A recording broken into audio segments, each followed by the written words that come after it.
अस्सलाम वालेकुम, मेरा नाम है चासिफ हाशमी और ये है Hyundai Elantra 2022 मॉडल। ये Hyundai Elantra का GL वर्जन है, यानी 1600 सीसी। इस गाड़ी में पहले Elantra में सिर्फ एक ही वर्जन आता था, GLS 2.0, जो कि 2000 सीसी कार थी। रिसेंटली इस गाड़ी में यानी कि 2022 के मिड में इस गाड़ी में ये एक और वर्जन लॉन्च किया गया है, 1600 सीसी GL वर्जन। और ये गाड़ी पाकिस्तान में Corolla Altis 1.6 को कम्पीट करने के लिए निकाली गई है। इसका मेन कॉम्पिटिशन 1.6 बनती है, लेकिन फीचर्स के लिहाज से ये गाड़ी ऑल्टिस से मेरे ख्याल से बेहतर है। इसमें ऐसी बहुत सारी चीज़ें आती हैं जो कि उस गाड़ी में नहीं है, और इस गाड़ी की लुक्स भी मेरे ख्याल से अच्छी हैं। अगर इसको स्पेशल एडिशन से कंपेयर किया जाए तो ये गाड़ियाँ करीब करीब ही हैं, लेकिन अगर सिंपल ऑल्टिस के मुकाबले में देखा जाए तो ये गाड़ी उससे बहुत बेहतर है। Elantra GL की प्राइस 4299 है, यानी 42,99,000 रुपये, ऑलमोस्ट 43 लैक्स। और इस गाड़ी का GLS वर्जन है उसकी प्राइस 4949 है, ऑलमोस्ट 50 लाख रुपये। एक साल पहले तक Elantra GLS की प्राइस 39 लाख रुपीज़ थी, जो कि अच्छा खासा डिफरेंस है। और इन दोनों गाड़ियों में तकरीबन 7 लाख रुपए का डिफरेंस है। ये डिफरेंस इसलिए है कि एक तो इस गाड़ी में इंजन छोटा आता है और इसमें फीचर्स कुछ कम है, लेकिन ये जो फीचर्स कम है वो ऐसे नहीं है कि इनके बगैर आपको गुजारा ना हो। तो मेरे ख्याल से ये गाड़ी भी ठीक है, not bad. Overall it's a good car and today I am going to review it. अगर आपको मेरी वीडियोस पसंद आती हैं तो मेरा चैनल सब्सक्राइब कर लीजिए, और अगर आपको ये वीडियो पसंद आती है तो ये वीडियो शुरू करने से पहले लाइक कर दीजिए, और अगर आपके पास कोई राय हो तो उसको कमेंट सेक्शन में वीडियो के एंड में जरूर शेयर कीजिएगा। Let's get started. Let's start with the exterior of this car. ये Hyundai Elantra GL 1.6 का फ्रंट लुक है, और मेरे ख्याल से Hyundai ने जो यहाँ पे एक अच्छी चीज़ की है वो ये है कि GLS और GL 1.6 का फ्रंट लुक टोटली सेम ही है, जबकि Toyota ऐसा नहीं करता। अब ग्रैंडी और ऑल्टिस के बीच में देखते ही फ़र्क पता लग जाता है आपको, इस तरह से कि उनमें हेडलाइट्स डिफरेंट आती हैं। ऑल्टिस 1.6 में हेडलाइट हाइड्रोजन वाली आती हैं, जबकि ग्रैंडी में बाइसोनन आती हैं, जबकि इस गाड़ी में ऐसा नहीं है। इसमें headlights, bumpers, A to Z गाड़ी का एक्सटीरियर ऑलमोस्ट सेम ही है। छोटे मोटे फीचर्स के फ़र्क हैं, लेकिन वो आपको ऐसे एक लुक में देख के आइडिया नहीं होगा। अगर बात कीजिए इस गाड़ी के फ्रंट लुक की तो ये मेरे ख्याल से काफ़ी मज़ेदार है। इस तरह से ये काफ़ी पॉइंटी सा है। इसके फ्रंट पे ये काफ़ी मैसिव ग्रिल दी गई है Hyundai की, जो कि डायमंड शेप में है, और इसकी ट्रेपेजियम डिज़ाइन की हेडलाइट्स दी गई हैं। ये गाड़ी यंगस्टर्स के ऊपर ज़्यादा फोकस लगती है, और ये हर किसी की अपनी ओपिनियन है। मेरे ख्याल से इस गाड़ी का लुक काफ़ी मज़ेदार है। और इसके फ्रंट पे जो एक और मेन डिफरेंस है वो ये है कि इसके वाइपर्स जो हैं ये रेन सेंसिंग नहीं है। Elantra GLS में ये रेन सेंसिंग आते हैं, इसमें सिंपल हैं। अगर बात की जाए इस गाड़ी की हेडलाइट्स की तो ये ट्रेपेजियम डिज़ाइन के अंदर हैं, और ये काफ़ी मैसिव हैं। इसकी DRL काफ़ी बड़ी सारी दी गई है ऊपर, और इसमें ये क्वाड LED प्रोजेक्शन लैंप्स दिए गए हैं। बाहर वाले 2 लैंप्स लो के लिए हैं और अंदर वाले 2 लैंप्स हाई के लिए हैं। तो ये मेरे ख्याल से काफ़ी मज़ेदार लग रही है। इसमें फॉग लैंप्स नहीं आते Elantra में। नीचे यहाँ पे इंडिकेटर दिए गए हैं, और उसके साथ एयर वेंट्स दिए गए हैं, जो कि एरोडायनामिक्स में इस गाड़ी को काफ़ी हेल्प करते हैं। बाकी इस गाड़ी में कोई फ्रंट कैमरा नहीं आता, पार्किंग सेंसर्स नहीं आते। और अगर बात की जाए इस गाड़ी की ओवरऑल फ्रंट लुक की तो ये मेरे ख्याल से काफ़ी मज़ेदार है। इसका बोनट भी काफ़ी मैसिव है। और अगर बात की जाए इस गाड़ी की साइड प्रोफाइल की तो ये भी मेरी ओपिनियन में काफ़ी मज़ेदार है। इस तरह से कि इसमें ये लाइट से करेक्ट लाइन्स दी गई हैं, और इसके रिम्स भी अब चेंज कर दिए गए हैं, जो कि पहले वाले Elantra से बहुत बेहतर हैं। Elantra जब इनिशियली लॉन्च की गई थी तो इसमें रिम्स डिफरेंट आते थे, जिनके बारे में मैं आगे बात करूँगा अभी। अगर बात की जाए इस गाड़ी के साइड मिरर की तो साइड मिरर भी इसके दिखने में मेरे ख्याल से अच्छे हैं। इसके साइड मिरर पे इंडिकेटर भी माउंटेड आता है। इसकी लुक्स भी अच्छी हैं, ये रिट्रैक्टेबल भी है, एडजस्टेबल भी, और इनको आप गाड़ी के अंदर बैठ के ही फोल्ड एंड फोल्ड भी कर सकते हैं, और इनमें ऑटो का फीचर भी आता है। जस्ट इसमें हीटेड वाला फीचर नहीं आता। और इसके अलावा Elantra GL के अंदर पड लैंप्स नहीं आते। इस गाड़ी के GL वेरिएंट के अंदर यहाँ पे पड लैंप्स आते हैं, जो कि आपको वेलकम करते हैं गाड़ी अनलॉक करने पे, बट इसमें वो चीज़ नहीं दी गई। और इसमें सॉफ्ट अनलॉक वाला फीचर भी नहीं आता, जिसकी बात मैं आगे करूँगा अभी। बाकी साइड्स पे ये क्रोम वगैरह इसमें सेम दिया गया है। एयर प्रेस दोनों ही कार्स में नहीं आते। साइड्स इन दोनों गाड़ियों के बिल्कुल आइडेंटिकल हैं, यहाँ पे कोई फ़र्क नहीं है। इसके बाद अगर बात की जाए इसके रेयर लुक की तो ये भी फ्रंट की तरह काफ़ी एग्रेसिव है, और ये GLS वाला ही है एज इट इज़। यहाँ पे कोई ख़ास फ़र्क नहीं दिए गए। इसकी टेल लाइट्स भी काफ़ी पॉइंटी सी हैं, और यंगस्टर्स के ऊपर ज़्यादा फोकस लगती हैं।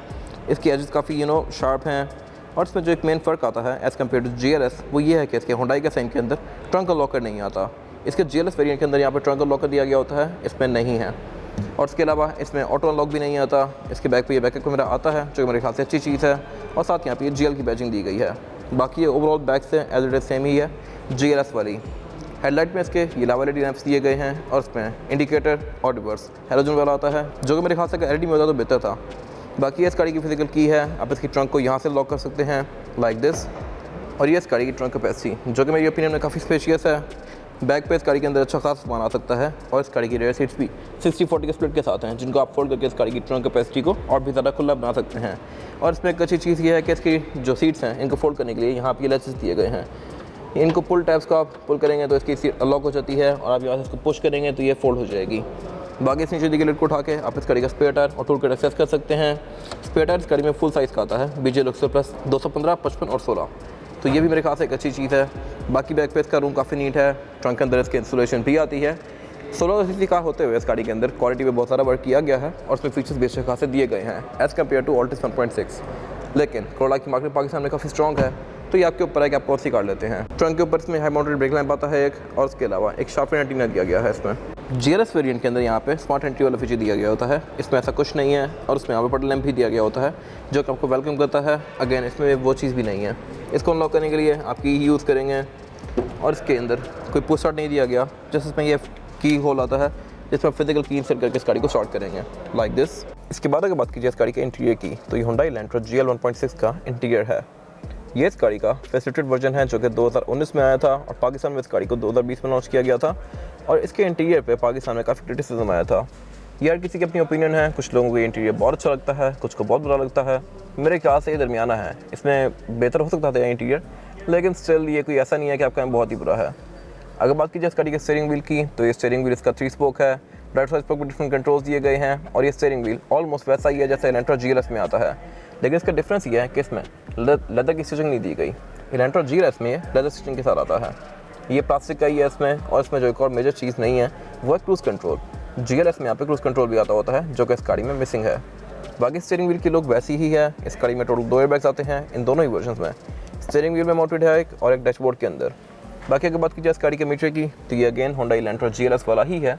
इसमें भी 2 मेन डायल आते हैं, स्पीडोमीटर और RPM का। ये भी मेरे ख्याल से बस ठीक है, इससे बेहतर हो सकता था। इसके बीच में ये चेकर पैटर्न दिया गया है एक, और उसकी स्पीड लिमिट 240 तक है। बीच में इसके हमारी डिस्प्ले दिया गया है जो कि आपको इस गाड़ी की स्पीड वगैरह शो करवाता है इन डिजिटल फॉर्मेट। और उसके अलावा यहाँ पर ट्रिप्स, एवरेज किलोमीटर पर लीटर, इसके गेयर्स, फ्यूल एफिशिएंसी, इस तरह की चीज़ें आपको यहाँ पे शो होती हैं। इसके मीटर की हाउसिंग भी मेरी ओपिनियन में ठीक है, नॉट बैड। और अगर बात कीजिए इस गाड़ी के डैशबोर्ड की, तो इसका मेजॉरिटी एरिया चीप प्लास्टिक की फिनिश में है। जैसे ऊपर वाला एरिया कार्बन फाइबर की फिनिश में तो है, लेकिन यह है प्लास्टिक ही।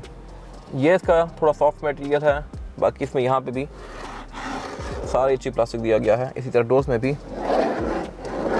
ये अच्छा खासा है, ये चीप प्लास्टिक वाला है, जो कि मेरे ख्याल से अगर सॉफ्ट टच पैडिंग में हो रहा तो बेहतर था, बट इसमें नहीं दिया गया। ये काफ़ी हार्ड सा है और इसको चीप सी फील देता है। स्टीयरिंग भी इवन सेंटर से चीप प्लास्टिक की फिनिश में है, तो मेरे ख्याल से बेहतर हो सकता था।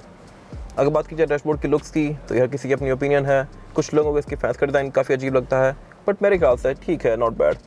Elantra जब इनिशियली लॉन्च की गई थी तो उसमें स्क्रीन बहुत छोटी आती थी, 6 इंचेस की। तो Hyundai ने इसको भी एड्रेस किया है 2022 में।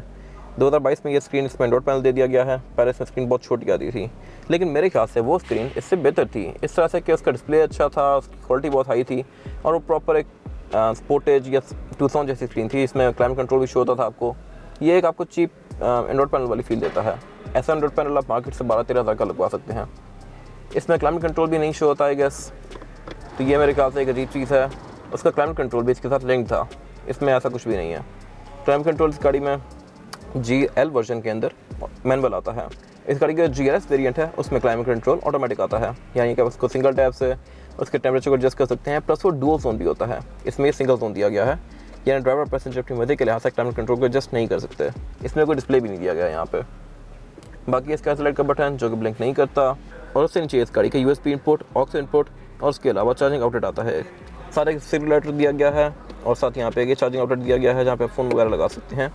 इस गाड़ी में यहाँ पे वायरलेस चार्जर नहीं आता। इस गाड़ी का जो बड़ा वर्जन है GLS, उसमें यहाँ पे वायरलेस चार्जर भी आता होता है, जो कि मेरे ख्याल से एक मेजर फीचर है जो कि मिसिंग है इस गाड़ी में। इससे पीछे ये इस गाड़ी का गेयर लेवर दिया गया है जो कि वही GLS वाली फिनिश में है। इसमें गियर सिलेक्शन PRND और स्पोर्ट्स वाली आती है। स्पोर्ट्स में अगर आप इस गाड़ी को मैनुअली भी चला सकते हैं। पैडल शिफ्टेड GLS और GL दोनों में नहीं ऑफर होते हैं, लेकिन GLS में यहाँ पे ड्राइव मोड सेलेक्टर ऑफर होता है। इसमें ड्राइव मोड्स नहीं दिए गए, जो कि मेरे ख्याल से तो अच्छी बात थी, बट इट्स ओके। इसमें यहाँ पे नहीं दिए गए ड्राइव मोड्स। उससे पीछे सारा बेसिक स्टफ है जो कि हर Elantra में आता है। 2 कप होल्डर, एक हैंड ब्रेक जो कि ट्रेडिशनल है, ये इलेक्ट्रॉनिक नहीं है। और ये इस गाड़ी का सेंटर कंसोल जो कि लेदर की फिनिश में है, ये भी Elantra GLS जैसा ही है। और इसके अंदर एक ये USB आउटपुट आता है, यहाँ से आप फ़ोन वगैरह चार्ज कर सकते हैं, जो कि मेरे ख्याल से अच्छी चीज़ है और ये ऑल्टिस 1.6 में नहीं आती। इसके बारे में बात की जाए इस गाड़ी की सीट्स की, तो Elantra GL के अंदर सीट्स फैब्रिक की फिनिश में आती हैं। Elantra जब पाकिस्तान में लॉन्च की गई थी इनिशियली, तो इसमें GLS में भी सीट्स फैब्रिक की फिनिश में आ रही थी। पाकिस्तान में इसमें काफ़ी क्रिटिसिज्म आया, क्योंकि मोस्टली कार्स में यहाँ पे पाकिस्तान में सिविक, ग्रैंडी वगैरह में लेदर की सीट्स ऑफर होती हैं। इवन सिटी में भी इसमें फैब्रिक की दी गई थी, बीइंग 40 लाख की कार। तो इसमें काफ़ी क्रिटिसिज्म आया था और होंडा ने इस चीज़ को एड्रेस किया। GLS में अब सीट्स लेदर की फिनिश में आती हैं और GL में उन्होंने फिर ये फैब्रिक की दी हैं। तो ऑल्टिस में और इसमें दोनों की सीट्स फैब्रिक की आती हैं, लेकिन इसके डोर्स के अंदर ये लेदर दिया गया है आर्मरेस्ट के ऊपर। इसके डोर मेजॉरिटी प्लास्टिक की फिनिश में है, जो कि मेरे ख्याल से बेहतर हो सकते थे। और इस गाड़ी में जो एक चीज़ अच्छी है वो ये है कि इसमें स्पीकर टोटल 6 आते हैं, 4 डोर्स में और 2 ट्वीटर्स। बाकी डैशबोर्ड के लोग इसकी हर किसी की अपनी ओपिनियन है। इसकी ये ड्रॉर दी गई है यहाँ पे, जो कि काफ़ी स्पेशियस है और इसमें कोई लाइट वगैरह नहीं आती। विंडोज़ के कंट्रोल ड्राइवर के राइट साइड पे दिए गए हैं। इस गाड़ी में सिर्फ ड्राइवर की विंडो ऑटो डाउन वाली आती है। ये मेरे ख्याल से थोड़ी अजीब चीज़ है। आप इसको सिंगल टाइप से ऑटो डाउन तो कर सकते हैं, लेकिन ऑटो अप नहीं कर सकते। तो ये मेरे ख्याल से एक ऐसी चीज़ है जो कि इस गाड़ी में होनी चाहिए थी बट नहीं दी गई। स्पोर्टेज अल्फा में भी नहीं आती और इसमें भी नहीं आती। विंडो सिर्फ ऑटो डाउन है। बाकी आगे ये लॉक अनलॉक दिए गए हैं, विंडोज़ लॉकर अनलॉकर और side mirror control. Side mirror इस गाड़ी में डिटेक्टेबल भी हैं और एडजस्टेबल भी, और इनमें ऑटो का फीचर भी आता है। तो ये मेरे ख्याल से एक अच्छी चीज़ है और कोरोला ऑल्टिस के ऊपर इस गाड़ी का बहुत एज है। ऑल्टिस 1.6 में इवन स्पेशल एडिशन के अंदर भी साइड मिरर जो हैं वो डिटेक्टेबल नहीं आते, उनको आप हाथ से ही एडजस्ट करते हैं। तो ये मेरे ख्याल से एक अच्छी चीज़ है और इसका कोरोला के ऊपर एज है। उससे आगे यहाँ पे इस गाड़ी की मीटर की ब्राइटनेस के कंट्रोल दिए गए हैं। यहाँ से आप मीटर की ब्राइटनेस को कम ज़्यादा कर सकते हैं लाइक दिस। और उसके अलावा इसमें यहाँ पे 3 ब्लैंक स्विच दिए गए हैं। इसके GLS वेरिएंट के अंदर यहाँ पे ट्रैक्शन कंट्रोल भी आता होता है, जो कि इस गाड़ी में नहीं दिया गया। और इस गाड़ी में जो एक और चीज़ मिसिंग है वो है पुश स्टार्ट। वैनिटी मिरर इस गाड़ी में ड्राइवर और पैसेंजर दोनों के लिए आते हैं, लेकिन लाइट दोनों में नहीं आती। GLS में लाइट भी आती होती है। और सेंटर में यहाँ पे 2 कैमरा लाइट्स दी गई हैं। सनग्लास होल्डर दिया गया है इसमें। इसका rear view mirror auto dimming वाला नहीं है। सनग्लास होल्डर से पीछे यहाँ पे इसका बटन दिया गया है सनरूफ का। इसमें सनरूफ भी आती है जिसको आप यहाँ से ओपन क्लोज कर सकते हैं, और ये मेरे ख्याल से एक अच्छी चीज़ है। कोरोला 1.6 में स्पेशल एडिशन से पहले सनरूफ ऑफर नहीं करती थी, लेकिन इलेंट्रा ने इसमें दी है। आप इसको आप पोजीशन में भी रख सकते हैं लाइक दिस। GLS और GL में जो एक और डिफरेंस है वो सीट्स का है। इस गाड़ी में सीट्स 6 फीट एडजस्टेबल है, लेकिन मैनुअली। GLS में सीट्स इलेक्ट्रॉनिकली एडजस्टेबल आती हैं। इसकी सीट्स को आप ऊपर नीचे भी कर सकते हैं और आगे पीछे भी कर सकते हैं, लेकिन आप हाथ से ही करेंगे, जबकि GLS में ये इलेक्ट्रॉनिक होती हैं। इसकी बात कीजिए इस गाड़ी में रेयर पैसेंजर्स के लिए सीटिंग कैपेसिटी की, तो रेयर पैसेंजर की सीटिंग कैपेसिटी भी यहाँ पे ठीक है। ये गाड़ी सिविक जितनी खुली है बैक पे। इसमें यहाँ पे लेग रूम का तो कोई इशू नहीं है मेरे पास। लेग रूम काफ़ी स्पेशियस है और हेड रूम भी काफ़ी स्पेशियस है, लेकिन चौड़ाई में ये गाड़ी की बहुत ज़्यादा खुली नहीं है। बैक पे यहाँ पे 3 लोग आ सकते हैं, लेकिन ज़्यादा कंफर्टेबल नहीं होंगे। इस तरह से कि 3rd पर्सन का फ्लोर बेड इस गाड़ी में फ्लैट नहीं है। इसमें यहाँ पे थोड़ा सा हम दिया गया है। इसके बारे में बात कीजिए इस गाड़ी के इंजन की, तो इलेंट्रा GL में 1.6 लीटर इंजन आता है, यानी 1600 cc। ये इंजन इनलाइन 4 सिलेंडर है और डॉक इंजन है, जो कि 126 हॉर्स पावर यूज़ करता है with 155 newton metre of torque. ये परफॉर्मेंस फिगर्स गाड़ी के लिहाज से ठीक हैं और ये कोरोला ऑल्टिस 1.6 के करीब ही हैं। ये गाड़ी आपको विद इन सिटी तकरीबन 13 से 14 तक की एवरेज दे सकती है, जो कि बेहतर है एज़ कम्पेयर टू 2.0 कार। 2.0 वाली गाड़ी आपको 9 से 10 तक की एवरेज देती है विद इन सिटी। बाकी ट्रांसमिशन इस गाड़ी में ऑटोमेटिक आती है 6 स्पीड, जो कि ऑल्टिस 1.6 से इस तरह से बेहतर है कि ऑल्टिस में 4 स्पीड ऑटोमेटिक ट्रांसमिशन आती है। तो इसमें 6 गियर्स हैं, उसमें 4 गियर्स हैं। इसके अलावा इस गाड़ी में EBD भी आती है, ABS भी आती है। ट्रैक्शन कंट्रोल नहीं आता इसमें। स्टीयरिंग इस गाड़ी का इलेक्ट्रॉनिक पावर स्टीयरिंग है। और उसके अलावा इस गाड़ी के बोनट के अंदर कोई इंस्टॉलेशन नहीं दी गई, जो कि मेरे ख्याल से होता तो अच्छी बात थी। इसके बाद अगर बात कीजिए इस गाड़ी के टायर साइज़ की, तो टायर साइज़ जो आता है इलेंट्रा में वो है 215, 55 और 16, और ये टायर BG लक्सर प्लस का है। ये टायर बेसिकली जनरल की सब्सिडरी है और मेरे ख्याल से आपको गाड़ी लेते ही इसके टायर चेंज करवा देनी चाहिए, ताकि आपकी ड्राइव काफ़ी बेहतर हो जाए। ये टायर भी आपको 30,000 किलोमीटर तक एक राइड प्रोवाइड करेगा, ठीक सी, लेकिन अगर आप इसमें कोई बेहतर टायर लगा लें तो इसकी राइड बहुत बेहतर हो जाएगी। बाकी इलेंट्रा में फ्रंट और बैक चारों ही टायर में डिस्क ब्रेक आती है, जो कि मेरे ख्याल से अच्छी चीज़ है। रिम्स इस गाड़ी में रिसेंटली चेंज किए गए हैं 2021 में। 2020 में जो कार आती थी उसमें रिम्स डिफरेंट थे और उसमें काफ़ी क्रिटिसिज्म आया था लोगों की तरफ से, और उसके इंटीरियर में भी फैब्रिक आता था। होंडाई ने इस चीज़ को एड्रेस किया है। अब इस गाड़ी के रिम्स भी चेंज कर दिए गए हैं। अभी मशीन कट अलॉय व्हील्स हैं डुअल कॉम्बिनेशन में, ब्लैक और एल्यूमिनियम के, और इसके इंटीरियर में भी अब लेदर दे दिया गया है, जो कि एज़ कम्पेयर टू 2020 वाली कार काफ़ी बेहतर है। ये इस गाड़ी की फिजिकल की है। बैक पे होंडाई का लोगो दिया गया है और फ्रंट पे इसमें लॉक अनलॉक और ट्रंक लेस आता है। ये जैक नाइफ की है। आप इस बटन को दबा के इसकी फिजिकल की निकालेंगे और आप इस गाड़ी को इससे स्टार्ट करेंगे। इसका जो GLS वेरिएंट है उसमें की स्मार्ट एंट्री वाली आती है और उसमें पुश स्टार्ट भी आता होता है। इसमें ऐसा कुछ नहीं है। ये इस गाड़ी की स्पेक्स दी गई हैं। होंडाई इलेंट्रा 1.6 इस गाड़ी में 1.6 लीटर इंजन आता है, जो कि 126 हॉर्स पावर प्रोड्यूस करता है with 155 newton metre of torque. Fuel tank इस गाड़ी में 50 लीटर्स का है। ट्रांसमिशन इस गाड़ी में 6 स्पीड है और इसका वेट 1255 से 1342 के बीच में है। ग्राउंड क्लियरेंस की 166 mm है। और बाकी ये इसकी कुछ और चीज़ें दी गई हैं यहाँ पे, जो कि मेरे ख्याल से इस गाड़ी के प्लस पॉइंट्स हैं एज़ कम्पेयर टू कोरोला। ये था आज का रिव्यू। अगर आपको रिव्यू पसंद आया तो इस रिव्यू को लाइक कीजिए, मेरे चैनल को सब्सक्राइब कीजिए, और अगर आपके पास इस गाड़ी से रिलेटेड कोई भी राय है तो उसको कमेंट सेक्शन में ज़रूर शेयर कीजिएगा, ताकि वो लोग जो ये गाड़ी लेने वाले हैं या वो लोग जिनके पास ये गाड़ी ऑलरेडी है वो आपकी राय से फ़ायदा उठा सकें। अपना ख्याल रखिएगा। Thank you.